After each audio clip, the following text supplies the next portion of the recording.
Taste the Daily.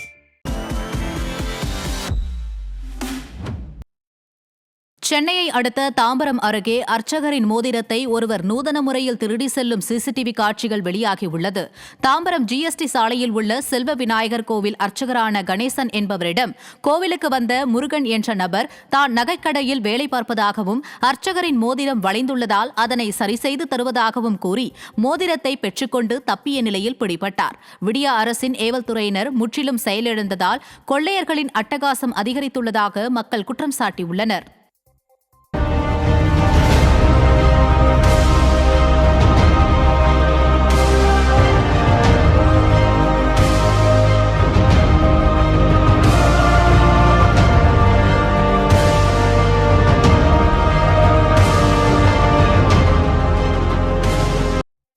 Thoothukudi மாவட்டம் திருச்செந்தூர் சுப்பிரமணிய சுவாமி கோவிலில் கந்தசஷ்டி விழாவை ஒட்டி சுவாமி ஜெயந்திநாதர் இரவு நேரத்தில் தங்கத்தேரில் எழுந்தருளி கிரிவுலா சென்றார். முன்னதாக சுவாமிக்கு இளநீர், மஞ்சள் உட்பட 16 வகையான பொருட்களை கொண்டு அபிஷேகங்கள் நடைபெற்று அலங்காரமாகி மகா தீபாராதனை நடைபெற்றது. தொடர்ந்து சுவாமி ஜெயந்திநாதர் வள்ளி தெய்வானையுடன் தங்கத்தேரில் எழுந்தருளி கிரிவுலா சென்றார். அப்போது அரோகரா என்ற பக்தி முழக்கத்துடன் ஆயிரக்கணக்கான மக்கள் சுவாமி தரிசனம் செய்தனர்.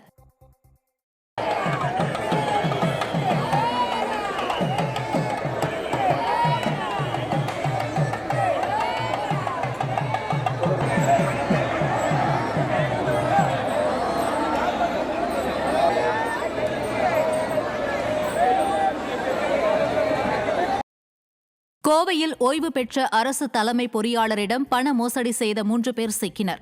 கோவையில் வசிக்கும் ஓய்வு பெற்ற தலைமை பொறியாளரிடம் டிஜிட்டல் கைது செய்துள்ளோம் என்று அடையாளம் தெரியாத நபர்கள் வங்கி கணக்கிலிருந்த 29,88,000 ரூபாயை ஏமாற்றினர். புகார் அளித்ததைத் தொடர்ந்து சைபர் கிரைம் போலீசார் விசாரணையில் கேரள மாநிலத்தைச் சேர்ந்த நஃபில், ஹரீஷ், முகமது ரமீஸ் ஆகியோர் இதில் ஈடுபட்டது தெரியவந்தது. மீதமுள்ள குற்றவாளிகளை பிடிக்க முடியாமல் விடிய அரசின் ஏவல்துறை திணறி வருகின்றனர். கிருஷ்ணகிரி மாவட்டம் தேன்கனிக்கோட்டை அருகே ஊருக்குள் நுழைந்த ஒற்றை காட்டு யானையை பொதுமக்கள் விரட்டியடித்த வீடியோ காட்சிகள் வெளியாகியுள்ளது. மாரசத்திரம் பகுதியில் உள்ள வயல்வெளியில் ஒற்றை யானை ஒன்று சுற்றித் திரிந்தது. இதுகுறித்து வனத்துறைக்கு தகவல் அளித்தும் நீண்ட நேரமாக வராததால் பொதுமக்கள் அனைவரும் ஒன்று கூடி ஒற்றை யானையை விரட்டியடித்தனர். விடியா திமுக அரசின் கேவல் துறையைப் போலவே வனத்துறையும் கும்பகர்ணனை விட கொடிய உறக்கத்தில் இருப்பதாக மக்கள் வேதனை தெரிவித்துள்ளனர்.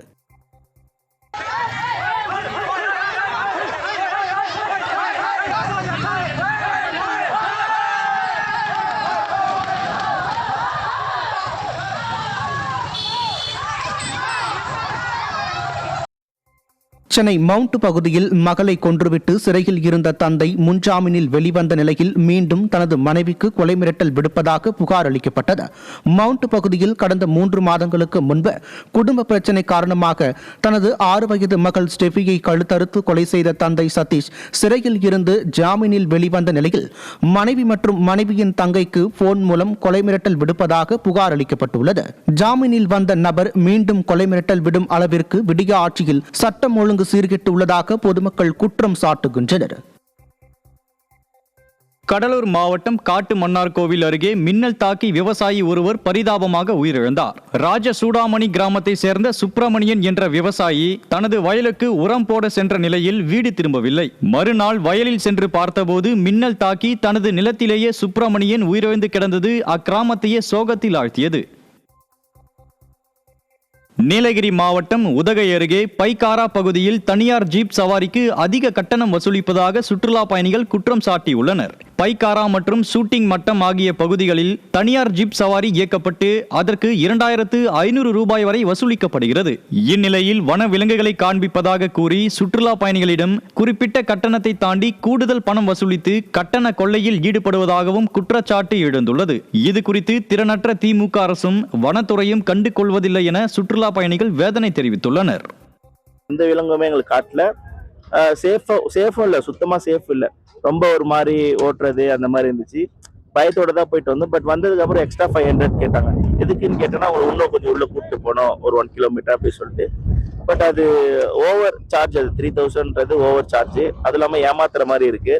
முடிஞ்ச அளவுக்கு ஒரு 750 to 1000 சார்ஜ் பண்ணா ஓகேவா இருக்கும். ஏன்னா எல்லாரும் வெளியே இருந்து வரவங்களுக்கு அது அஃபோர்டபுள் ப்ரைஸா இருக்க மாதிரி இருக்கும்.